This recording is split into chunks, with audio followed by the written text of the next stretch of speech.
नमस्कार। फ्यूचर के इन्वेस्टर और बुक रेव में आपका पुनः स्वागत है।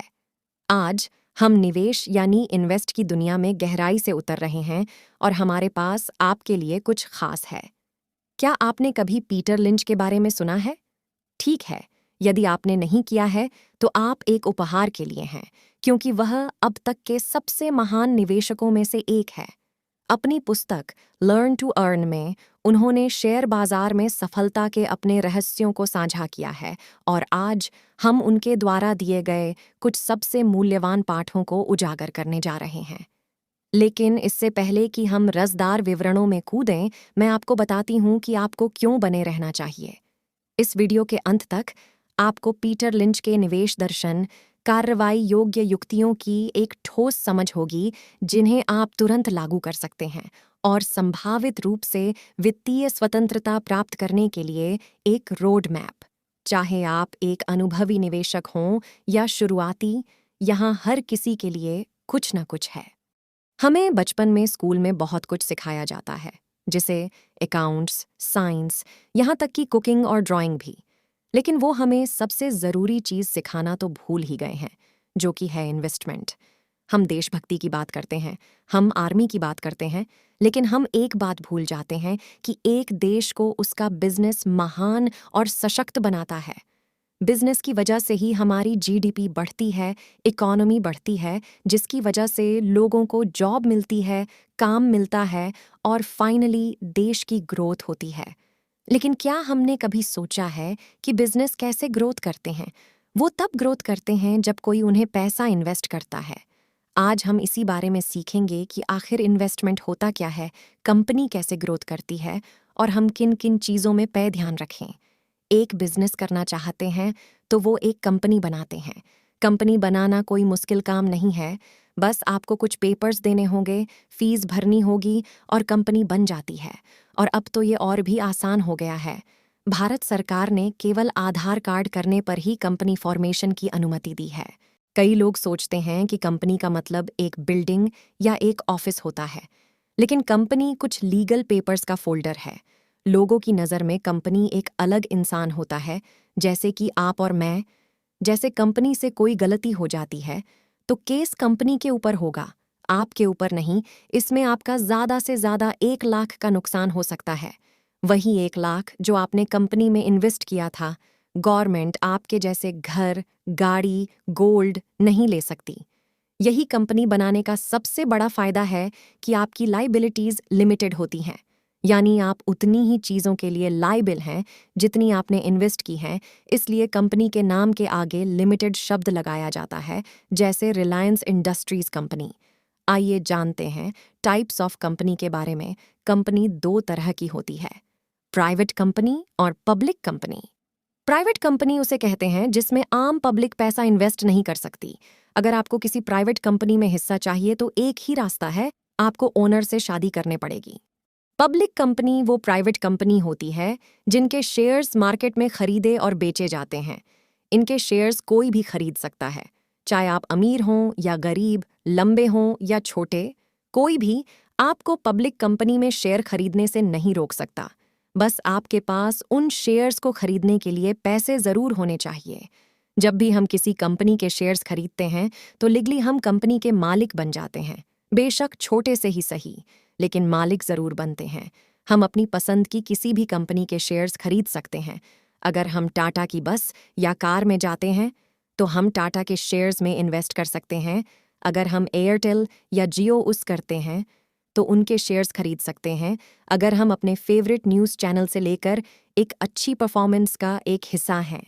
ज़्यादातर लोग अपनी ज़िंदगी में काफ़ी लेट इन्वेस्टमेंट करने के बारे में सोचते हैं, क्योंकि उनका ये कहना होता है कि अभी जॉब नहीं लगी या अभी मैं जिम्मेदारी को पूरा कर लूँ वगैरह वगैरह।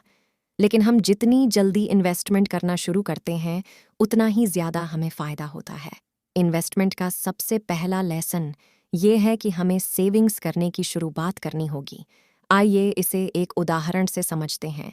एक लड़का है, श्याम, जिसकी नई जॉब लगी है और उसे लोगों को दिखाना है कि वो अमीर बन चुका है। अब वो सोचता है कि क्यों ना मैं एक अच्छी सी 20 लाख तक की गाड़ी ले लूं। इसे खरीदने के लिए वो लोन लेता है। तो अपनी सारी सेविंग्स निकाल कर 2 लाख का डाउन पेमेंट देता है। और शुरू में श्याम जब भी अपनी नई गाड़ी कहीं पार्क करता तो लोग वाह वाह करते रह जाते हैं। लेकिन 5 सालों के बाद गाड़ी पुरानी सी लगने लगी। वो कहते हैं ना कि दुनिया में ऐसी कोई गाड़ी नहीं है और ऐसा कोई दिल नहीं है जिस पर कोई खरोच ना लगी हो। तो श्याम की गाड़ी पर भी कई जगह खरोच लग गई थी। अब ऐसी गाड़ी को देखकर कौन वाह वाह करता। लेकिन इससे खरीदने के चक्कर में श्याम ने लोन ले लिया और लोन चुकाने के लिए उसे बैंक को 6 लाख रुपए एक्स्ट्रा देना पड़ा। यानी कि एक गाड़ी पर 20 की जगह 26 लाख का खर्च हुआ। और 5 साल के बाद जब उसने लोन चुका दिया तब उसके पास कुछ भी नहीं था। एक समझदार लड़के को भी बिल्कुल सेम सैलरी पर जॉब मिली थी। राम ने भी गाड़ी ली, लेकिन सेकंड हैंड, और वो भी बिना किसी लोन लिए। वो इस बात को समझता था कि गाड़ी उसके लिए बस एक ट्रांसपोर्ट का साधन है जो उसे एक जगह से दूसरी जगह तक ले जा सकती है। गाड़ी में कोई डेंट या स्क्रैच लगने से उसे कोई फर्क नहीं पड़ता था, क्योंकि वो अपनी सैलरी का एक बड़ा हिस्सा सेव और इन्वेस्ट कर रहा था। फिर एक ऐसा समय आया जब राम ने अपना खुद का घर खरीदा। उसने अपने ऊपर के 2 फ्लोर्स को रेंट पर दे दिया और हर महीने पैसिव इनकम कमाने लगा। पैसिव इनकम यानी कोई भी एक्टिविटी जिसमें किसी इंसान को एक्टिविटी इन्वॉल्व होकर कुछ नहीं करना पड़ता, लेकिन फिर भी उसकी कमाई होती रहती है। अब राम को अपनी सैलरी भी मिल रही थी और रेंट भी, यानी वो समझ गया था कि पैसों से और ज़्यादा पैसे कैसे बनाए जाते हैं, यानी अपने पैसों का सही इस्तेमाल कैसे किया जाता है। आइए अब आगे बढ़ते हैं और जानते हैं 5 बेसिक इन्वेस्टमेंट्स के बारे में जो इस बात को समझ गया है कि इन्वेस्टमेंट करना कितना ज़रूरी होता है। उनके पास पैसे इन्वेस्ट करने के 5 ऑप्शंस हैं। पहला ऑप्शन है सेविंग्स अकाउंट। ये बड़ा सिंपल सा कॉन्सेप्ट है जिसे हम में से ज़्यादातर लोग यूज़ करते हैं। इसमें हम हर महीने कुछ पैसे बैंक में डालते हैं। बैंक उन पैसों को दूसरों को लोन देने में इस्तेमाल करती है। बैंक लोन पर दिए हुए पैसों पर ज़्यादा इंटरेस्ट लेती है और उससे कुछ कम इंटरेस्ट हमें देती है। यानी आप पैसे सेव करके उन पैसों से और पैसा कमा सकते हैं। सेविंग करने का हमारा मकसद होता है कि हम कम से कम इन्फ्लेशन को तो बीट कर सकें, यानी महंगाई को। आइए इसे एक उदाहरण से समझते हैं। मान लो कि आज अपने बैंक में 100 रुपया इन्वेस्ट किया, तब 6% का इंटरेस्ट था, यानी कि आपको 1 साल बाद 106 होगा। आप खुश होंगे कि पैसों ने मेरे लिए और पैसे कमाई, लेकिन बदकिस्मती से हुआ ये कि उस साल इन्फ्लेशन भी 6% था, यानी जो सामान आप पहले 100 रुपए में खरीद सकते थे, आज वही सामान आपको 100 रुपए में मिलेगा। इसका मतलब ये है कि आपका रियल रिटर्न तो 0% हुआ, यानी कि आपका पैसा आपके लिए कुछ नहीं कमा सका।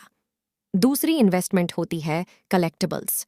इसका मतलब है कि ऐसी कोई चीज़ खरीदना जिसके लिए फ्यूचर में लोग हमें ज़्यादा पैसे देने के लिए भी तैयार हो जाएं।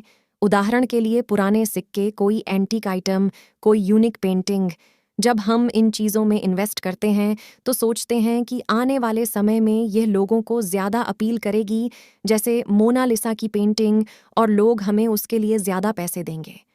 लेकिन इसका सबसे बड़ा नुकसान ये हो जाता है कि ये सामान टूट जाए, जल जाए, ये चोरी हो जाए। वैसी सिचुएशन में हमारी इन्वेस्टमेंट 0 हो सकती है। अब तीसरी टाइप का इन्वेस्टमेंट है हाउस और अपार्टमेंट।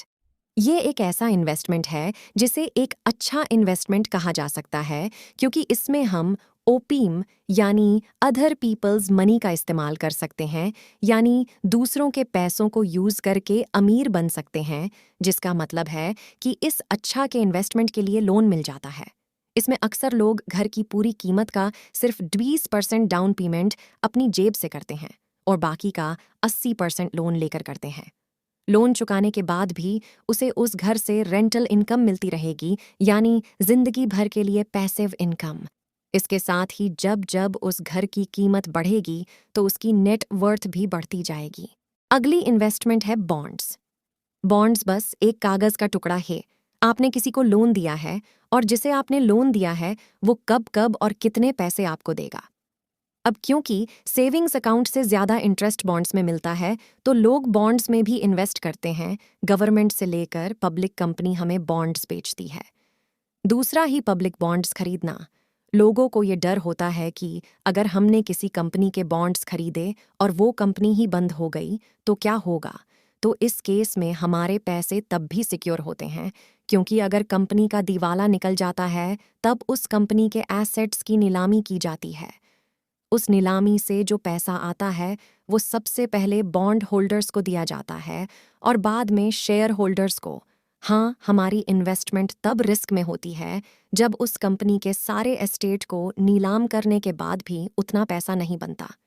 इस वजह से लोग गवर्नमेंट बॉन्ड्स ही लेते हैं। अगली इन्वेस्टमेंट है स्टॉक्स। इस तरह के इन्वेस्टमेंट में जितनी % कंपनी ग्रो करेगी, हमारी वेल्थ भी उतने ही % ग्रो करती रहेगी। और सबसे इंटरेस्टिंग बात तो ये है कि हमें उस कंपनी में कोई भी काम नहीं करना पड़ेगा जो कंपनी के बॉन्ड होल्डर्स होते हैं। यानी जिन्होंने कंपनी को लोन दिया है उन्हें बस उतने ही पैसे दिए जाते हैं जितना उस बॉन्ड सर्टिफिकेट में लिखा हुआ होता है। फिर चाहे वो कंपनी आगे चलकर माइक्रोसॉफ्ट या रिलायंस ही क्यों न बन गई हो, लेकिन जो शेयर होल्डर्स होते हैं वो कंपनी की ग्रोथ का पूरा मजा उठाते हैं। यानी अगर कंपनी 20 गुना बढ़ेगी तो उनकी इन्वेस्टमेंट भी 20 गुना हो जाएगी। आज का शेयर प्राइस 187.50 रुपीस चल रहा है, यानी 137 रुपये 50 पैसे। इसका मतलब ये है कि हम 137 रुपये 50 पैसे में ही स्टेट बैंक ऑफ इंडिया का कुछ हिस्सा खरीद सकते हैं। इस बुक के ऑथर पीटर कहते हैं कि अगर आप ये भी नहीं करना चाहते हैं तो हम किसी कंपनी को ट्रैक करना शुरू कर सकते हैं। फिर उसकी फाइनेंशियल स्टेटमेंट को पढ़कर ये एस्यूम कर सकते हैं कि हमने उसके शेयर्स खरीद लिए हैं। अब हमें ये देखना होगा कि क्या लॉन्ग टर्म में हम उस कंपनी के उतार चढ़ाव के बिहेवियर को प्रिडिक्ट कर पा रहे हैं या नहीं। यानी क्या हमारे इमेजिनरी शेयर की वैल्यू बढ़ी है या नहीं। और जब हमें कुछ कुछ अंदाज़ा होने लगे तब हम सच में शेयर्स खरीदना शुरू कर सकते हैं। जब लोगों को शेयर्स में नुकसान होता है तो ये शेयर्स की गलती नहीं होती, उसमें गलती होती है शेयर्स खरीदने वाले की। क्योंकि जितना वक्त हम एयर कंडीशनर खरीदने में लगाते हैं उतना वक्त हम किसी कंपनी के शेयर्स खरीदने में नहीं लगाते। जल्दबाजी में किसी भी कंपनी में इन्वेस्ट करना बहुत बड़ी बेवकूफ़ी है। नेक्स्ट टाइप ऑफ इन्वेस्टमेंट है म्यूचुअल फंड। अगर हम खुद अपने पैसों को इन्वेस्ट नहीं करना चाहते तो पीटर करते हैं। अगर ये सारी कंपनियां ग्रो करती हैं तो सारा प्रॉफिट इन्वेस्टर्स को उनके लगाए हुए पैसों के हिसाब से दिया जाएगा। इसी तरह अगर लॉस हुआ तो वो भी इन्वेस्टर्स को ही सहन करना पड़ेगा। आइए आगे चलते हैं नेक्स्ट चैप्टर की ओर। अगर हमें इन्वेस्ट करने में मज़ा आ रहा है तो हम शेयर्स खरीद सकते हैं। पीटर कहते हैं कि इसके लिए हमें MBA करने की ज़रूरत नहीं है। एक आम आदमी भी अपने लिए शेयर्स ढूंढ सकता है, यहाँ तक कि कई फंड मैनेजर से बात भी करके ज़्यादा रिटर्न भी कमा सकता है। पीटर कहते हैं कि जो लोग खुद इन्वेस्ट करते हैं उन्हें 5 कैटेगरी में डिवाइड किया जा सकता है। पहली कैटेगरी है डार्ट्स। यह वो लोग होते हैं जो गैस करते हैं, यानी तुक्का मारते हैं। इन्होंने जो कंपनी के बारे में कुछ पता नहीं होता लेकिन फिर भी ये शेयर्स खरीद देते हैं सिर्फ ये सोचकर कि किसी दिन उन शेयर्स की वैल्यू बढ़ जाएगी। ये बिल्कुल एक लॉटरी का टिकट खरीदने जैसा है कि इन्हीं लोगों को शेयर्स से नुकसान होता है, जिनकी वजह से लोग शेयर लेते हैं क्योंकि इन्हें लगता है कि इनका दोस्त बड़ा होशियार है और स्मार्ट है, और इनके दोस्त को भी लगता है कि आप बहुत स्मार्ट हैं क्योंकि आपने भी उसे ऐसी ही टिप दी थी। अगली कैटेगरी है एडवर्टाइजिंग टिप्स, यानी हम टीवी पर टिप्स सुनते हैं तो हम इस कैटेगरी में आते हैं।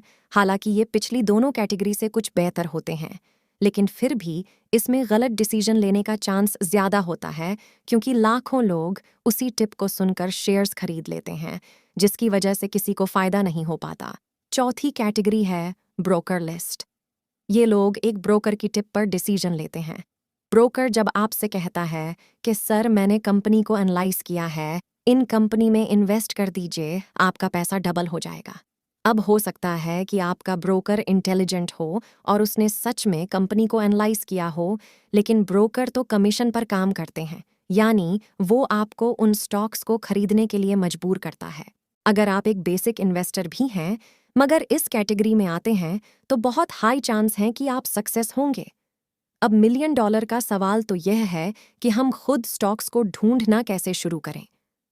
सबसे पहले स्टेप यह है कि हम अपने आसपास डेली लाइफ में यूज़ किए जाने वाले प्रोडक्ट्स को देखें, जैसे कि एक डॉक्टर देख सकता है कि कौन सी नई दवा है जो एक रेयर डिसीज को ठीक करने के काम आ सकती है। एक फोटोग्राफर देख सकता है कि कौन सा नया कैमरा लोग आजकल ज़्यादा खरीद रहे हैं। एक हाउसवाइफ ये देख सकती है कि कौन सा नया केचप उसकी सहेली ज़्यादा यूज़ कर रही है। एक बार जब हम किसी प्रोडक्ट को कस्टमर की नज़र से देखते हैं तो हम बता सकते हैं कि उस प्रोडक्ट को बनाने वाली कंपनी में सच में कोई दम और पोटेंशियल है भी या नहीं। लेकिन इसका मतलब ये नहीं है कि आप बस फौरन उस कंपनी के शेयर को खरीदने के लिए तैयार हो जाएं। ये बस कंपनी को शॉर्टलिस्ट करने का प्रोसेस है। अगला स्टेप है कंपनी की एनालिसिस करना, यानी उसका डेटा देखना कि कंपनी ने असल में पिछले कई सालों में कितने की सेल की है, उस पर कितना लोन है, उस कंपनी का मैनेजर कौन है, क्या उस कंपनी को नई ऑर्डर मिल भी रहे हैं या नहीं, और इस कंपनी के बैंक अकाउंट में कितना कैश पड़ा है। इसके बाद ये देखना भी ज़रूरी है इतनी अच्छी कंपनी जो इतने अच्छे प्रोडक्ट्स बनाती थी, उसके स्टॉक्स के दाम गिरते जा रहे थे। अगर आप होते तो आपको भी लगता कि इस कंपनी में कुछ ना कुछ गड़बड़ तो ज़रूर है। लेकिन पीटर ने जब उनकी एनुअल रिपोर्ट पढ़ी तो उन्हें पता चला कि जॉनसन एंड जॉनसन की पिछले 10 सालों से लगातार ग्रो कर रही थी। इतना ही नहीं, जॉनसन एंड जॉनसन पिछले 32 सालों से अपने शेयर होल्डर्स को डिविडेंड भी दे रही थी। 1983 में जॉनसन एंड जॉनसन ने $6 बिलियन के प्रोडक्ट्स बेचे थे और 1973 में यानी ठीक 10 साल बाद $14 बिलियन की सेल की थी। यानी कि सिर्फ 10 सालों में इस कंपनी ने डबल से भी ज़्यादा ग्रो किया था। रिपोर्ट में पीटर को कोई नेगेटिव पॉइंट नहीं दिख रहा था जिसकी वजह से कंपनी के दाम गिरते जा रहे थे। अगर वो जानते थे कि कुछ न कुछ कारण तो ज़रूर होगा। असल में कारण ये था कि 1993 में अमेरिका में हेल्थ केयर के नए लॉज बनाने पर विचार किया जा रहा था, जिसे कि कांग्रेस और क्लिंटन प्रमोट कर रहे थे। अगर ये लॉस बन जाते तो सभी हेल्थ केयर कंपनी मानकर उसमें पैसा इन्वेस्ट नहीं करना चाहते थे। लेकिन पीटर ने इस कंपनी की एनुअल रिपोर्ट पढ़ी थी और वो जानते थे कि इस कंपनी का 50% प्रॉफिट अमेरिका से नहीं बल्कि बाहर के देशों से आता था। इतना ही नहीं बल्कि प्रॉफिट अमेरिका से नहीं बल्कि बाहर के देशों से आता था। इसके बाद हमने देशों के लिए करते हैं, इसके बाद हमने देशों के लिए करते हैं, इसके बाद हमने देशों के लिए करते हैं, इसके बाद हमने देखा कि किसी भी कंपनी के मार्केट को समझने के लिए सबसे पहले एक कस्टमर के पॉइंट ऑफ व्यू से देखना चाहिए कि क्या उस प्रोडक्ट की सच में मार्केट में डिमांड है या नहीं। अगर है तो उसके बाद हमें उसकी एनुअल रिपोर्ट को देखना चाहिए।